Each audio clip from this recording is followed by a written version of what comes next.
السلام علیکم ګران دوستان، امید لرم چې ټول برته روغ جوړ او خوشاله یاستئ. نو په نوې ویډیو کې به تاسو ته وایم چې د آیرلند او د افغانستان لوبې کله دي. شرط دی د آیرلند لوبډله هندوستان ته رسیدلې ده او کنه ده رسیدلې او دغه لوبې به په کوم تلویزیون باندې په ژوندۍ بڼه خپریږي. نو د ویډیو د شروع کېدو نه مخکې د همیشه په شان تاسو نه یو کوچنی غونډې هیله کوم چې چېرته زموږ دغه چینل ته نوي راغلي یاست نو زموږ دغه چینل سره هرومرو سبسکرایب کړئ. نو لومړی خو به زه تاسو ته وایم چې د آیرلند لوبډله هندوستان ته را رسېدلې ده تر څو د افغانستان سره د دریو نړیوالو شل اوریزو لوبې ترسره کړي.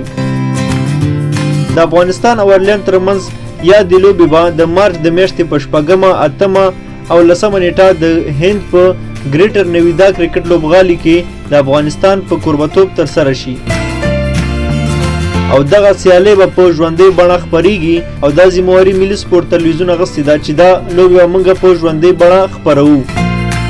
د یادونې وړ ده چې د دې لوبو سپانسر بیا د افغانستان اسلامي بانک په غاړه باندې اخیستی دی. نو دا اوس زموږ د نن ورځې خبر چې تاسو سره مو شریک د کرکټ د نورو خبرونو دپاره زموږ دغه چینل در سره هرومرو سبسکرایب کړئ.